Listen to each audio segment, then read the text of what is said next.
జయ శుభకర వినాయక శ్రీకాణి భాగవర సిద్ధి వినాయక. నమస్కారం ప్రేక్షకులందరికీ శుభోదయం. ఈనాటి శుభయోగం శీర్షికన శనివారం సందర్భంగా శనేశ్వరుడి వాహనం కాకి ఎలా అయిందో, కాకి వాహనం మీద ఉన్న శనేశ్వరుని ఆరాధన చేస్తే ఎటువంటి సత్ఫలితాలు కలుగుతాయో, అలాగే ప్రసిద్ధ శనిక్షేత్రమైనటువంటి తిరునల్లార్ క్షేత్రంలో శనేశ్వరుని దర్శనం చేసుకోవటం ద్వారా ఎటువంటి సత్ఫలితాలు కలుగుతాయో పరిశీలిద్దాం. ప్రధానంగా శనేశ్వరుడి వాహనం కాకిగా ఉండటం వెనుక ఒక అద్భుతమైనటువంటి పౌరాణిక గాథను ప్రామాణిక గ్రంథాల్లో చెప్పడం జరిగింది. ఒకానొక సమయంలో కాకభుషుండి అనే పేరు కలిగినటువంటి మహాశివభక్తుడు ఉండేవాడు. ఆ శివభక్తుడు ఎల్లప్పుడూ పరమేశ్వరుడి గురించి ఆరాధన చేస్తూ ఉండేవాడు. అయితే విష్ణుమూర్తిని పూజించేవాడు కాదు, ఎక్కువగా పరమశివుణ్ణి పూజిస్తూ ఉండేవాడు. కానీ శివాయ విష్ణురూపాయ శివరూపాయ విష్ణవే అన్న సత్యాన్ని తెలుసుకోలేకపోతాడు. లోమస మహర్షి దగ్గర ఈ కాకభుషుండి శిష్యరికం చేసి లోమస మహర్షి దగ్గర అనేక రకాలైనటువంటి వేదాంగాలు ఉపనిషత్తులు అన్నీ నేర్చుకుంటాడు. విద్యలన్నీ నేర్చుకున్న తర్వాత ఒకరోజు అనుకోకుండా శివకేశవులలో ఎవరు అధికులు అన్న వాదన వచ్చి లోమస మహర్షితో పరమేశ్వరుడే విష్ణుమూర్తి కంటే గొప్పవాడని వాదిస్తాడు. దాంతో లోమస మహర్షి కోపం వస్తుంది. శివకేశవుల మధ్య అభేదం ఉంది, ఆ అభేదాన్ని నువ్వు తెలుసుకోవాలని కాకభుషండితో పలికితే కాకభుషండి మాత్రం పరమేశ్వరుడే గొప్పవాడని పలుకుతాడు. దాంతో లోమస మహర్షి కోపం వచ్చి నువ్వు కాకిగా మారిపో అని కాకభుషండికి శాపం ఇస్తాడు. ఆ శాప ప్రభావం వల్ల కాకభుషుండి అనే పరమ శివభక్తుడు కాకిలాగా మారిపోతాడు. అలా కాకిలాగా మారిపోయిన తర్వాత తాను నేర్చుకున్నటువంటి వేదాంగాలు విజ్ఞాన ప్రభావం వల్ల జ్ఞానోదయం కలుగుతుంది. శివాయ విష్ణురూపాయ శివరూపాయ విష్ణువే అన్న సత్యాన్ని తెలుసుకోగలిగి విష్ణుమూర్తిని ప్రార్థించగలుగుతాడు.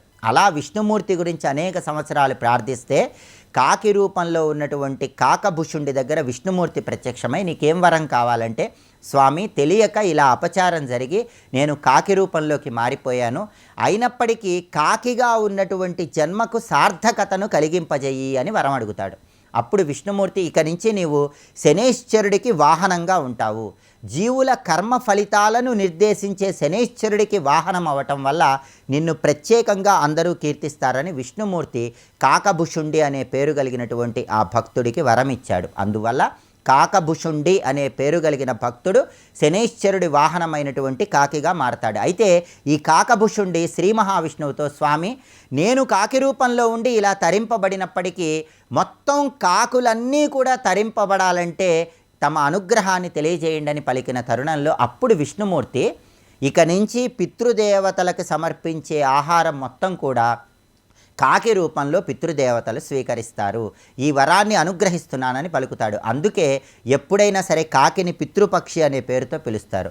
సూక్ష్మలోకాల్లో ఉన్న పితృదేవతలు కాకి రూపంలో వచ్చి మనం సమర్పించేటటువంటి పిండ ప్రదానాలు స్వీకరించే విధంగా విష్ణుమూర్తి కాకభుషుండికి వరం ఇచ్చాడని ప్రామాణిక గ్రంథాల్లో చెప్పడం జరిగింది. అందుకే కర్మ ఫలితాలను నిర్దేశించేటటువంటి శనేశ్వరుడికి కాకి రూపంలో కాకభుషుండి వాహనమయ్యాడు.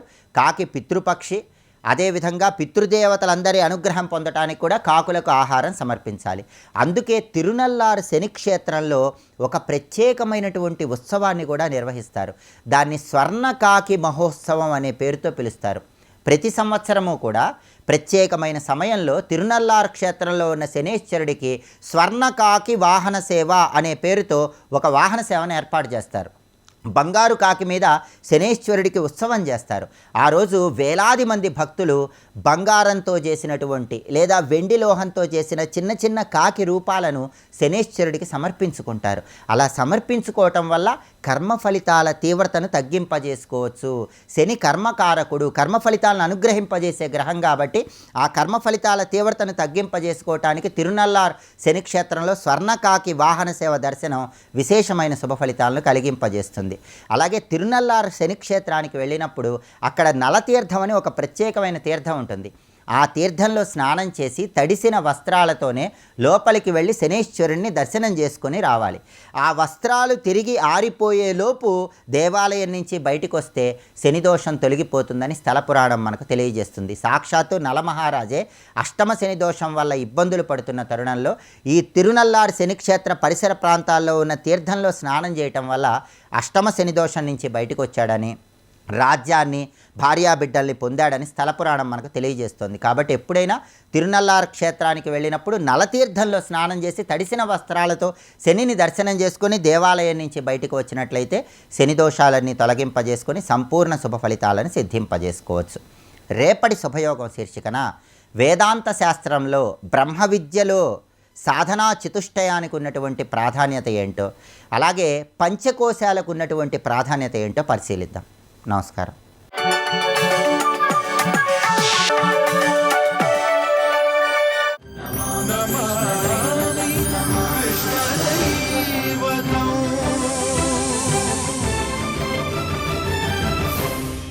విష్ణు పాదోద్భవ వియత్పదము అంట. విష్ణు పాదోద్భవం అంటే అక్కడ ఈ బ్రహ్మాండానికి పైన వామనుడి పాదం అక్కడ తగిలింది కనుక విష్ణు పాదోద్భవ. కానీ అక్కడ ఉద్భవం ఎక్కడ? గోలోకంలో కృష్ణుడే బ్రహ్మహృదంగా మారి దిగాడు. అది గంగయ్య వచ్చింది. అందుకే గంగలో బిందు బిందు మే గోవింద్ అంటాడు రామకృష్ణ పరమహంస. గంగ సాక్షాత్ ద్రవరూప కృష్ణ, ద్రవరూపిణైనటువంటి విష్ణువే. అది ఎన్ని నదులుండని స్రోతసామస్మి జాహ్నవి అని తానే భగవద్గీతలో సెలవిచ్చాడు కదండి. ఇక్కడ నదుల్లో గంగన్నేనని. అందుకే గంగా అన్న పేరు తలంచుకుంటే చాలు ధన్యులైపోతారు సుమా అంటూ గంగ మహిమ చెప్తున్నాడు. ఇక్కడ కృష్ణుడు ఎవరితో? రాధాదేవితో. అది ఇక్కడ యజ్జలం మద్వపుర్జాతం తద్వై బ్రహ్మహృదం విదుహు కోటిశ కోటిశోండానాం రాసయ సంలుఠంతి. అక్కడి నుంచి కోట్ల కొడది బ్రహ్మాండాలు దాటి దాటి దాటి దిగింది బ్రహ్మద్రవము. పుష్ణిగర్భమిదం రాధే బ్రహ్మాండం మత్పదం స్ఫుటం. మనం ఇప్పుడు ఏ బ్రహ్మాండంలో కూర్చొని కబుర్లు ఆడుతున్నామో ఈ బ్రహ్మాండంలోకి దిగింది ఆ గంగ, ఎప్పుడో దిగింది. అలా వచ్చినటువంటి ఆ గంగ ఇప్పుడు మనం ఉన్నటువంటి ఈ కల్పంలో దిగి వచ్చినటువంటి దివ్యనది. అటువంటి గంగ పాపహారిణి, పైగా భూమిని ఉద్దేశించి వచ్చిందని దీనికే పేరుంది. అందుకే గాం గతా గంగా.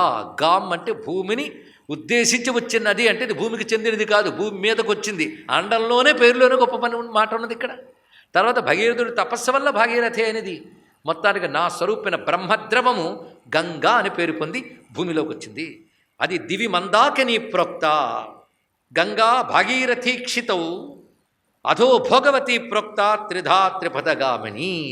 అది దివియందు మందాకిని అని, భూమియందు భాగీరథి అని, పాతాళందు భోగవతి అని ఉన్నది. అది గంగా గంగేతి యో భూయాత్ యోజనానాం శతేరపి ముచ్యతే సర్వపాపేభ్యో విష్ణులోకం సగచ్చతి. కానీ గంగా గంగా అని పలికితే చాలు వాడు కొన్ని కోటి యోజనాలు దూరం ఉన్నా, కొన్ని యోజనాల దూరం ఉన్నా, 100 యోజనాల దూరం ఉన్నా, గంగకి దూరం ఉన్నా గంగా నామం వల్ల వాడు విష్ణులోకాన్ని పొందగలడు. దృష్ట్వా జన్మశతం పాపం పీత్వా జన్మశతద్వయం స్నాత్వా జన్మసహస్రేణ హంతి గంగా కలవు యుగే. ఇది గొప్ప రహస్యం ఇక్కడ.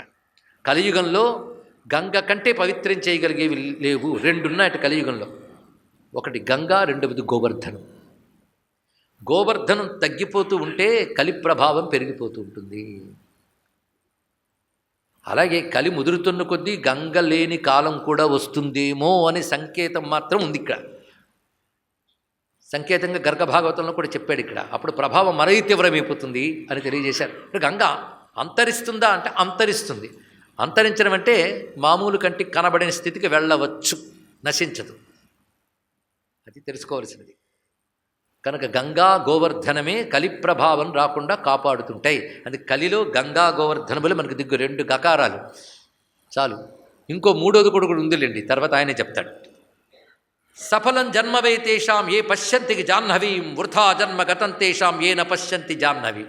ఎవరి జన్మ సఫలమంటే ఎవరు గంగని చూస్తారో వారి జన్మ సఫలం, ఎవరి గంగని చూడరో వారి జన్మ నిష్ఫలము. అటువంటిది గంగా. ఇది కరిగిపోవడం స్వభావము. అదేం చేస్తాం, రసజ్ఞులు అలా కరిగిపోతారు. రసమే తప్ప ఏమీ లేని శరీరం నాది, అందుకే కరిగిపోయినన్నాడు కృష్ణుడు. రస విగ్రహుడు అండి, అది గొప్ప విషయం, భావం ఇక్కడ. అందుకే ప్రేమ లక్షణయా భక్త్యా రుభోర్వా నాత్ర సంశయ. ప్రేమ లక్షణమే కరిగిపోవడం కనుక నేను కరిగిపోయాను, మొన్న భక్తులు కరిగిపోరు, వీళ్ళు కరిగిపోయారు అంతే. అందుకే ఈయన నది అయిపోయాడని చెప్పాడు. ఈ నది చూపిస్తే ఎంత కథ చెప్పాడండి. ఇలా చెప్పి అక్కడికి రాసలీల పరిసమాప్తి చేయించి మళ్ళీ గోపికల దగ్గర అనుగ్రహించి వెళ్ళిపోయాడు పరమాత్మ. ఒక్కొక్క రాసలీలలో ఒక్కొక్క కథ ఇలా చెప్తూ మనకి అక్కడైతే 5 అధ్యాయాలతో రాసలీల అయిపోయింది. కానీ గర్గభాగవతం చివరంటా రాసలీలే. అని మధురికి వెళ్ళినా రాసలీలే. సరే మళ్ళీ మధురికి చేరుకున్నాడు. ఆ మధురికి వెళ్ళేటప్పటికల్లా జరాసంధాదులు అక్కడ మోహరించి ఉన్నారు.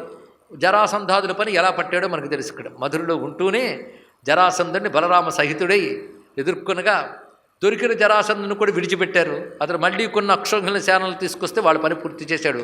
తర్వాత కాలయవనుడు రావడం, అతను ముచ్చుకుందిరి కంటి మంటల్లో కాలిపోవడం, ఇవన్నీ తెలిసినవే. ఆ తర్వాత పరమాత్మ తన సంకల్పం చేత విశ్వకర్మను పిలిపించి సముద్ర మధ్యంలో అద్భుతమైన పట్టణాన్ని నిర్మించాడు. 12 యోజన విస్తీర్ణమై, అదేవిధంగా 12 యోజన ఉన్నతమై ఉన్నటువంటిది ఏదైతే ఉన్నదో పొడవు వెడల్పులు కూడా 12 యోజనాలతో ఉన్న ద్వారకా నగరాన్ని నిర్మాణం చేశాడు. మధురాఖండమే ద్వారకాఖండంలోకి వెళ్తున్నాం. ఈ మధురలో ఎన్ని దివ్యమైన సిద్ధభూములు ఉన్నాయో తెలుసా, ఎన్ని తీర్థములు ఉన్నాయో తెలుసా అంటే మధుర తీర్థభూముల గురించి చాలా చక్కగా వివరించి చెప్తున్నారు ఇక్కడ. ఆ మధుర తీర్థములు స్మరిస్తే చాలా మనం ధన్యులమవుతాం. అలాంటి మధుర తీర్థములు బహునామములతో ఉన్నాయి. దీన్ని బట్టి మధుర కృష్ణుడు పుట్టిన చోటు మాత్రమే అని చెరసాలు చూసొచ్చేయడమే కాకుండా మధురలో రకరకాల తీర్థాలు ఉన్నాయి. కృష్ణుడు అక్కడ సంచరించిన చోట్లు గనక రకరకాల తీర్థములు ఉన్నాయి. అక్కడ సుధాముణ్ణి అనుగ్రహించిన చోటు, కుబ్జను అనుగ్రహించిన చోటు, ఇలాంటివి ఎన్నెన్నో కనబడుతున్నాయి. అందుకే మధురా నగరం సామాన్యమైంది కాదు, అది వ్రజభూమి. అయోధ్య మధుర అని చెప్తూ వైకుంఠంలో ఒకటి. ఎన్నామ పాపం వినిహంతి తక్షణం భవంచలం యా గృణతోపి ముక్తయః. మధుర అని పేరు అంటేనే పాపం పోతుంది, మధురకు చేరుకుంటే ముక్తి లభిస్తుంది. అంతేకాదు 2 కోటీని వనాని యత్ర, మొత్తం 14 కోట్ల వనములున్నాయి మధురా మండలంలో. అదేవిధంగా తీర్థములు కూడా 14 కోట్ల తీర్థాలు ఉన్నాయి. ఎప్పుడు తీర్థములు గూఢములు, అగూఢములు, గూఢాగూఢములు 3 రూపాయలు ఉంటాయి. అన్నీ కనబడవు, కొన్ని కనబడతాయి, కొన్ని కనబడుకుంటాయి. అలాంటి తీర్థములు చాలా ఉన్నాయి. అందులో ప్రతిదీ కూడా ముక్తి ఇవ్వగలిగినదే. పైగా ఈ పట్టణము మోక్ష పట్టణం అని చెప్పబడుతుంది. పురీశ్వరీం కృష్ణపురీం వ్రజేశ్వరీం తీర్థేశ్వరీం యజ్ఞతపోనిధీశ్వరీం మోక్షప్రదాం ధర్మధురంధరాం పరాం మధోర్వనే శ్రీ మధురాం నమామ్యహం అంటున్నాడు గర్గుడు. మధురా నగరానికి నమస్కారం. అది మధువన ప్రాంతము కూడా. ఆ తర్వాత ద్వారకా పట్టణ వైభవం ఎక్కువగా ఎందుకు చెప్తారంటే అది ఇంతకు ముందు ఉన్న దివ్య భూములు ఇది భగవంతుడు వచ్చాడు, ఇక్కడ భగవంతుడు నిర్మించుకున్నాడు కనుక అది ఇంకా గొప్పది.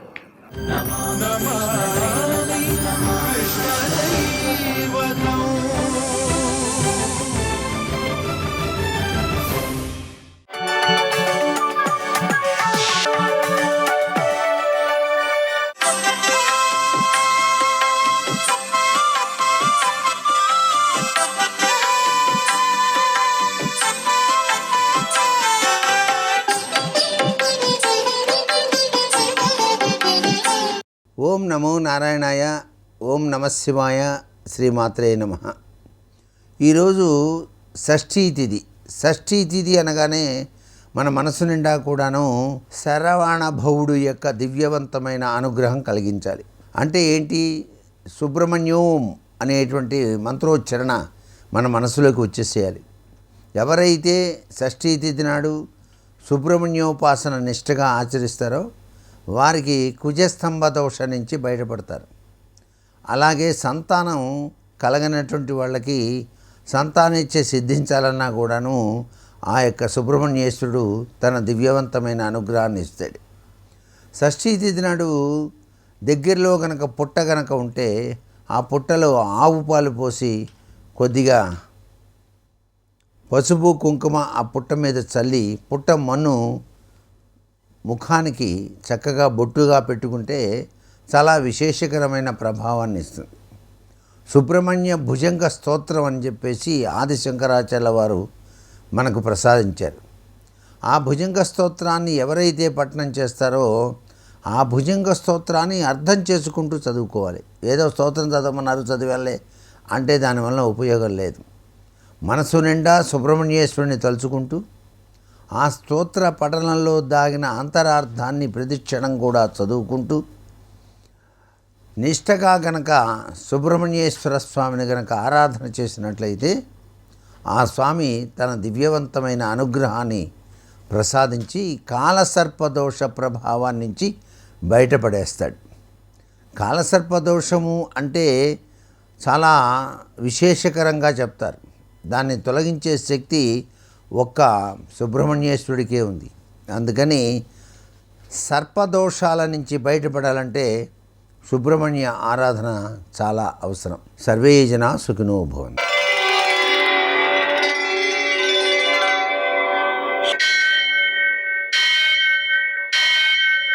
సహస్రశీరుషం దేవం విశ్వాక్షం విశ్వశంభువం విశ్వం నారాయణం దేవమక్షరం పరమం పదం విశ్వతః పరమాం నిత్యం విశ్వం నారాయణగుం హరిం విశ్వమేవేదం పురుషస్తద్విశ్వముపజీవతి పతిం విశ్వస్యాత్మేశ్వరం శాశ్వతం శివమచ్యుతం నారాయణం మహాజ్ఞేయం విశ్వాత్మానం పరాయణం.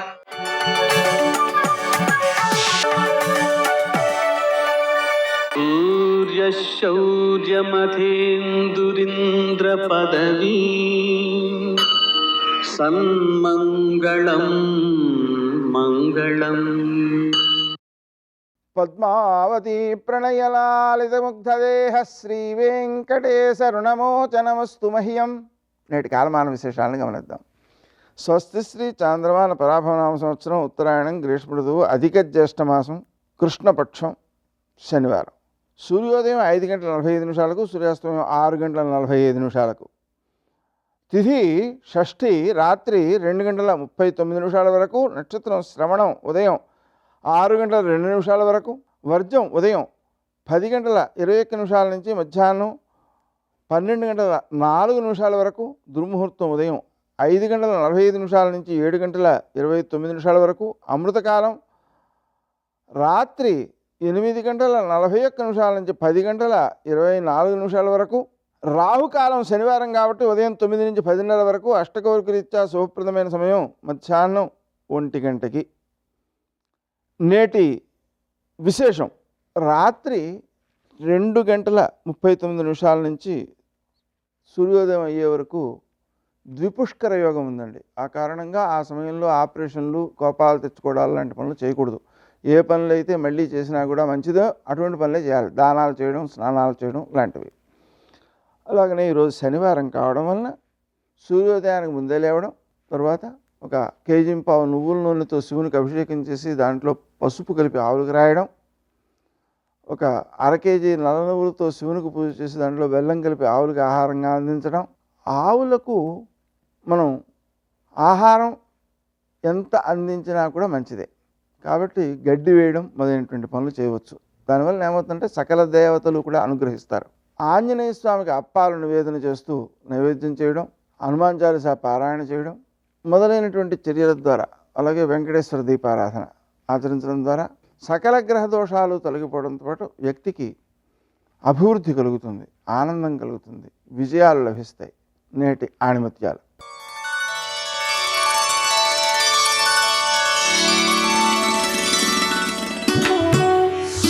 అదృష్టం ఏ మనిషిని మేధావిని చేయదు.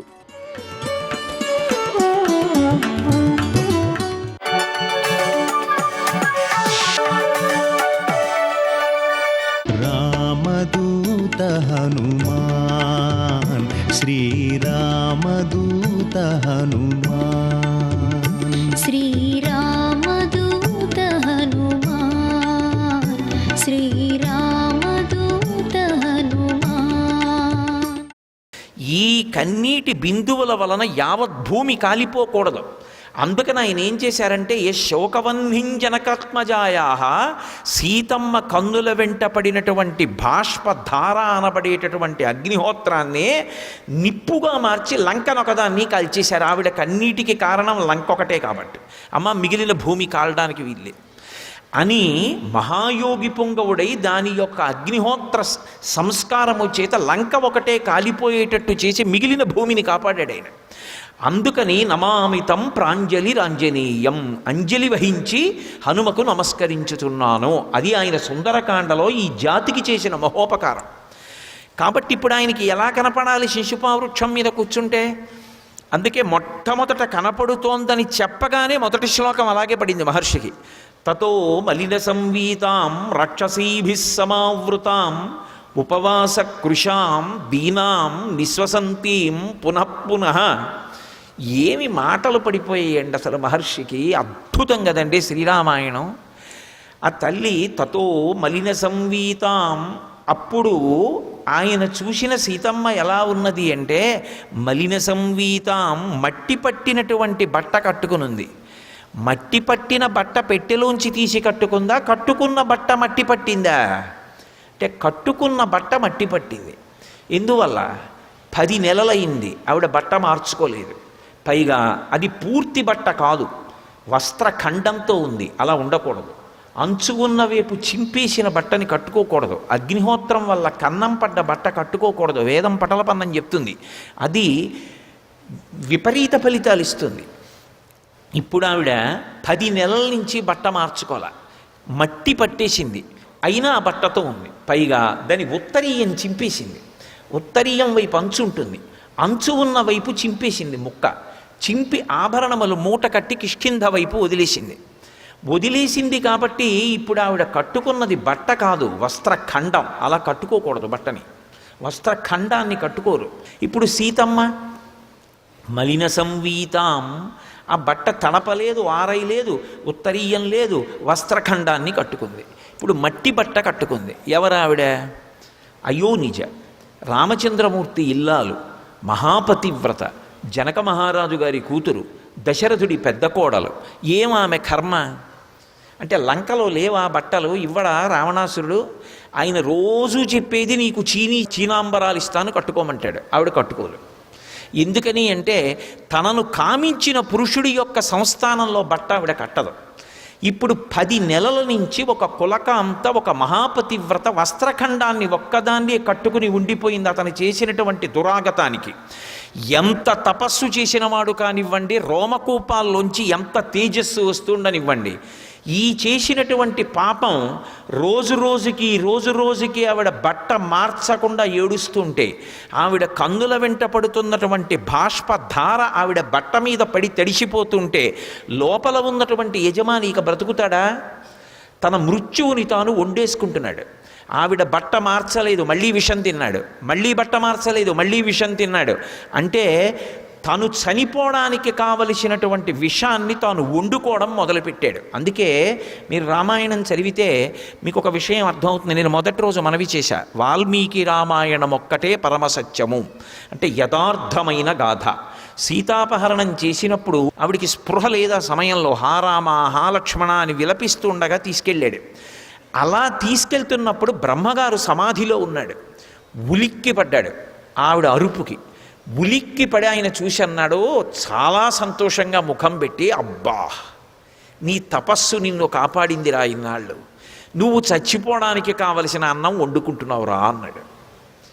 అంటే మీరు ఒకటి గమనించండి, ఈ దేశంలో గొప్ప తపస్సు చేసినటువంటి వ్యక్తి యొక్క శక్తి ఎటువంటిదో, ఏ తపస్సు చెయ్యవలసిన అవసరం లేకపోయినా ఒక స్త్రీ గౌరవం అటువంటిది. అందుకే రామాయణం సుందరకాండ ఎంతకాలం ప్రచారంలో ఉంటుందో అంతకాలం పిల్లల్లో కుభావములు పుట్టవు. వాళ్ళకి అందించేవన్నీ విషంతో కూడుకున్నవి అందించవలసిన అమృతాన్ని అందించకుండా వాళ్ళు చెడిపోతున్నారని గుండెలు బాదుకుంటే ఎవరిది దోషం? కాబట్టి తతో మలిన సంవీతాం, ఆమె మట్టి పట్టిన బట్ట కట్టుకుని ఉంది. బాహ్యంలో వర్ణన, మట్టి పట్టిన బట్ట కట్టుకుంది. ఆవిడ సౌందర్యం అది. ఏమా సౌందర్యం? అంతఃసౌందర్యం. తనని కామించినటువంటి దౌర్భాగ్యుడి ఇంట్లో ఉన్న బట్ట తాను కట్టదు. అది ఏమైనా కానీ ఆ బట్టతోనే ఉంటుంది. 10 నెలలు అయింది, అలాగే ఉంటుంది. ఐశ్వర్యం ఉండి కాల్చనా? తాను ఎత్తుకొచ్చిన కులక అంతా బట్ట మార్చుకోలేదు. తాను ఇన్ని చీనాంబరాలు కట్టుకు పడుకుంటే ఆవిడకి కావాలి అంటే తాను వెళ్ళిపోయే రోజులు దగ్గరికి వస్తున్నాయి. అది ఆమె సౌందర్యం, అది ఆయన దుశ్శీలత. ఇది గమనించి అలాగే అమ్మవారు ఉంటుంది తప్ప ఇంకొకలా ఉండదు, సంతోషంగా నవ్వుతూ ఉండదు. ఆమె ఎంతో ఆనందంగా ఏదో బట్టలు కట్టుకుని ఉండదు అని మనసులో ధ్యానం చేయడం హనుమ యొక్క సౌందర్యం. అలా ఉన్నటువంటి స్త్రీ దగ్గరికి వచ్చి ఆమె మనసు ఇంకా బాధపడేటట్టు మాట్లాడితే అంతకన్నా దారుణమైనటువంటిది ఇంకొకటి ఉండదు. వాడు వేదం చదువుకున్నవాడైతే ఆవిడకు కావాలి, వాడు పూజలు చేసిన వాడైతే ఆవిడకు కావాలి, పుష్పక విమానం ఉన్నవాడైతే ఆవిడకు కావాలి, విశ్రవసో బ్రహ్మ కొడుకైతే ఆవిడకు కావాలి. ఆచరణ లేనినాడు వాడు ఎంత చదువుకున్నవాడైనా దాని వలన ఉపయోగము లేదు. సర్వం శ్రీ ఉమామహేశ్వర పరబ్రహ్మార్పణమస్తు. స్వస్తి.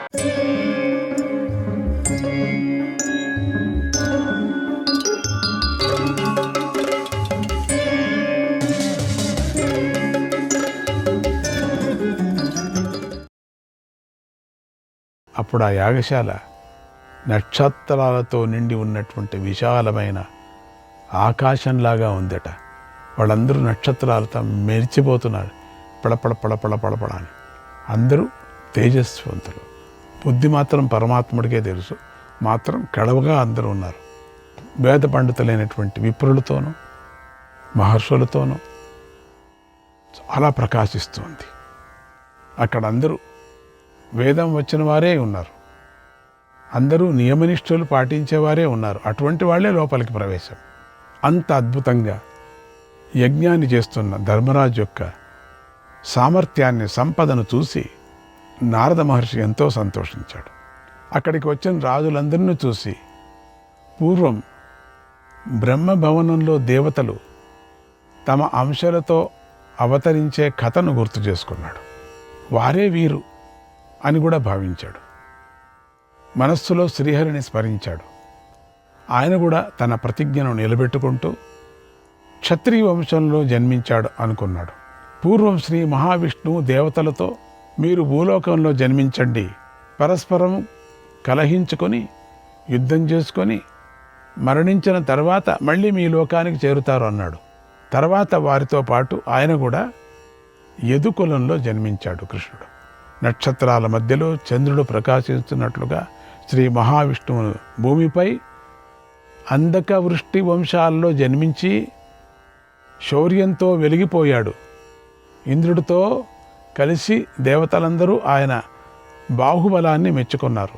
స్వామి యొక్క శాపగ్రస్తుడో మొత్తానికి వీళ్ళ మధ్యలో పాపం పుట్టాడు శ్రీహరి. వాళ్ళలో పుట్టి నానా అవస్థలు పడి మళ్ళీ పైకి వచ్చాడు. ఆయన శ్రీహరి మానవుడై పాపం భూమిపై జన్మించాడు. ఈ అవస్థలంతా కావాలన్నా ఆయనకి? ఎంత ఆశ్చర్యం!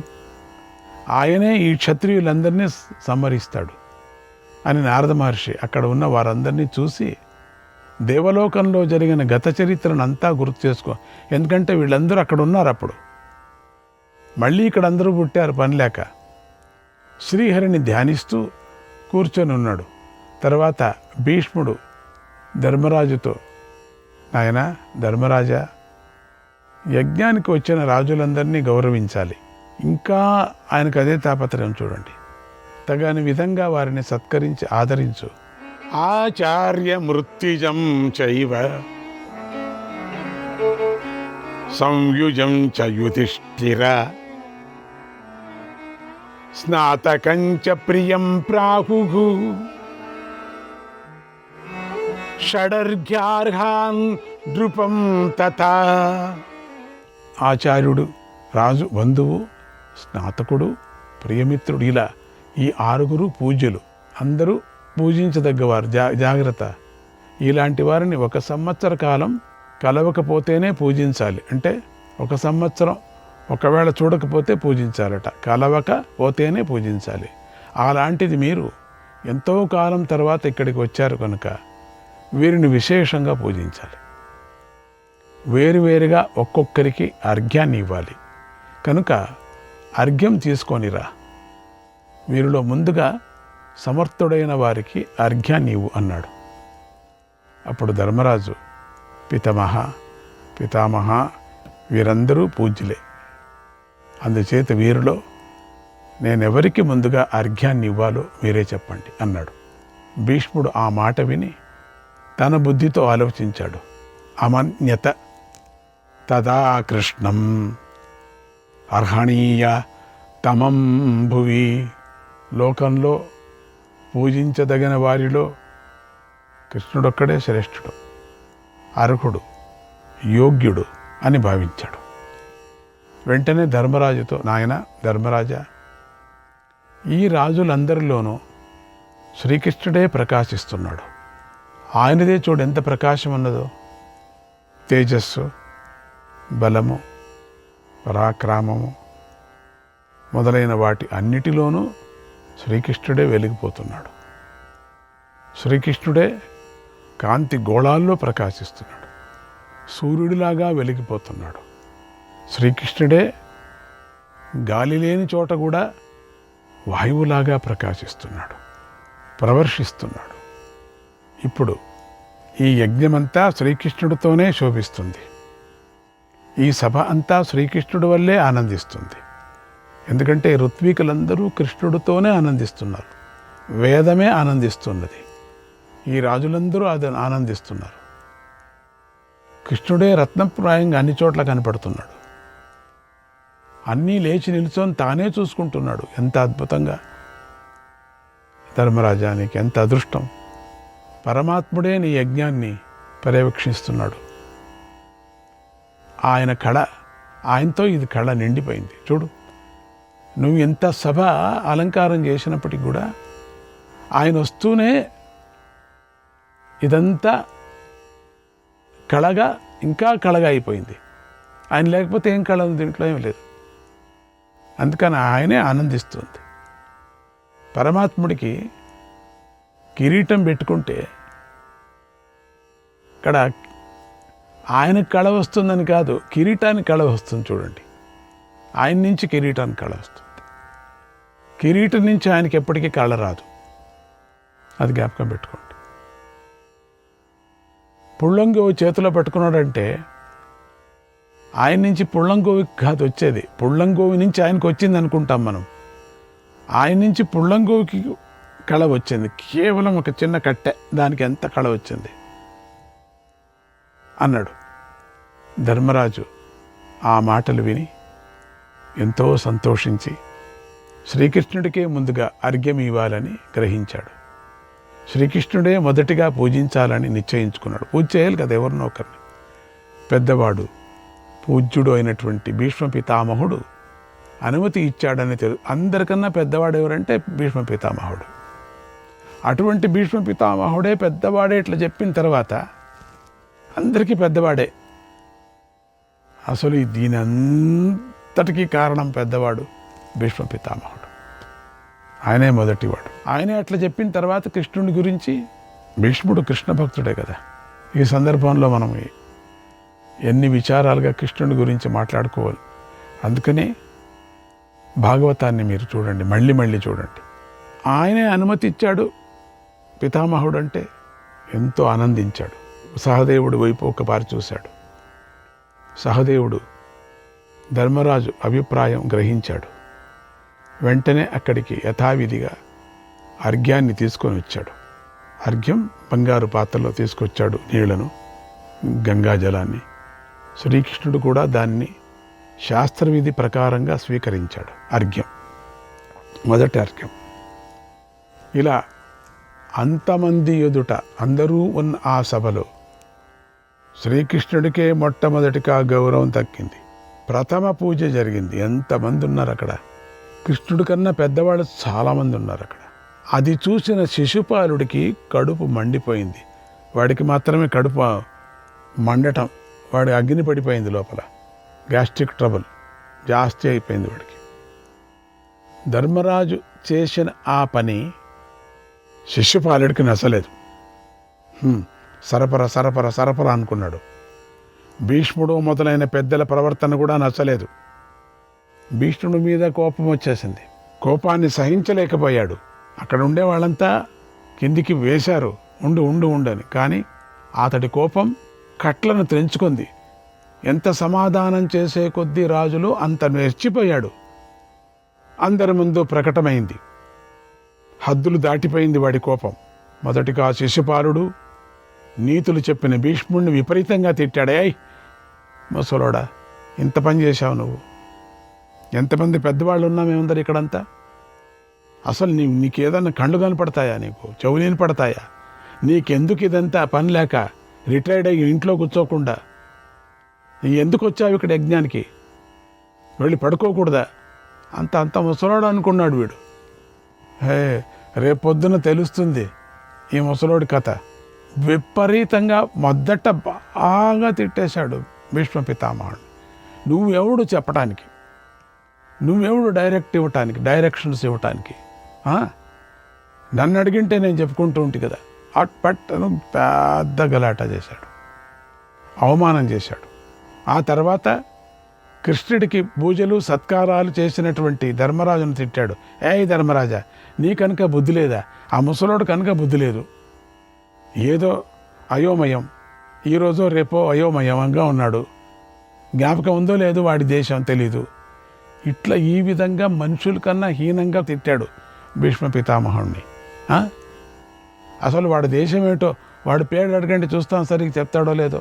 ఆ విధంగా తిట్టాడు. ఆయన సలహా అడిగేది నువ్వు. ఏదో చిన్నప్పుడు పెరిగాననే దృష్టితో అంతా అడిగేది. నువ్వు పెద్ద అడగాలే, నువ్వు ఇప్పుడు మహారాజు పెద్దరాజు అయిపోతున్నావు ఇప్పుడు నువ్వు, నీకు తెలీదు. అట్లా ఇట్లా అని ధర్మరాజుని తిట్టాడు. మొదట భీష్ముని బాగా తిట్టాడు, పితామహుడిని బాగా తిట్టిన తర్వాత ధర్మరాజు తట్టు తిరిగాడు. అస్సలు మీ నాన్న తెలుసా నీకు? నువ్వు పుట్టింది తెలుసా? మీ అమ్మ తెలుసా? మీ అమ్మ పుట్టింది తెలుసా? మీరు ఎట్లా పుట్టారని తెలుసా? అచ్చో కడిగి పెట్టేశాడు.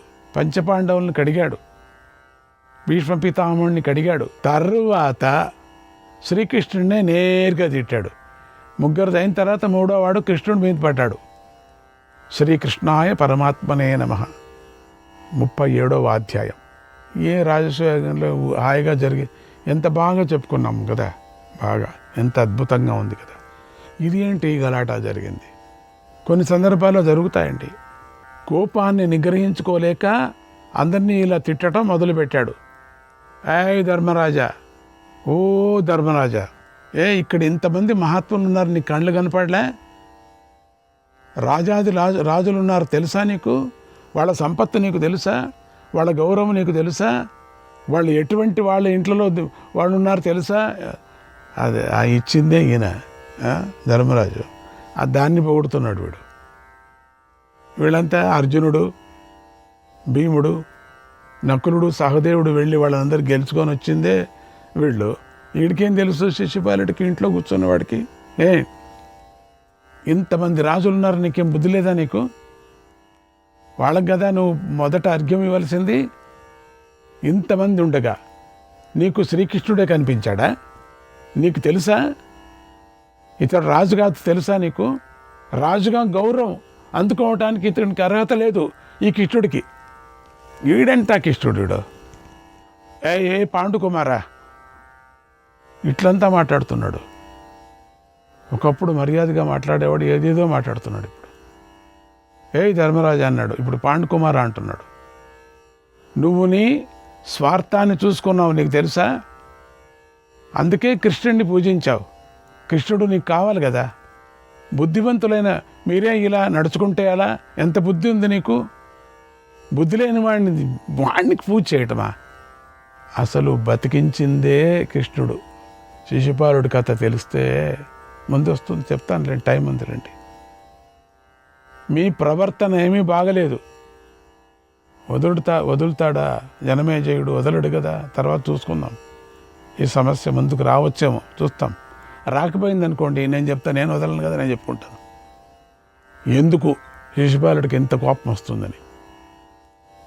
ధర్మరాయ, ధర్మము సూక్ష్మమైనది కదా. నువ్వు ధర్మం పేరు పెట్టుకున్నావు. ధర్మ సంగతి నీకు తెలుసా? ధర్మం సంగతి దాన్ని మీరు బాగా తెలుసుకోలేదు. ధర్మరాజు అని పేరు పెట్టుకొని ధర్మాన్నే తెలుసుకోలేకపోతున్నావు. అధర్మికుడా, ఏమో మహాయజ్ఞం చేశావని చెప్తున్నావు. అక్కడ మైకు పెట్టవలసిన పని లేదట. అటువంటి వాతావరణం నిర్మించారు. అంటే పైన కొన్ని లక్షల కుండలు పైన ఇట్లా కట్టారట.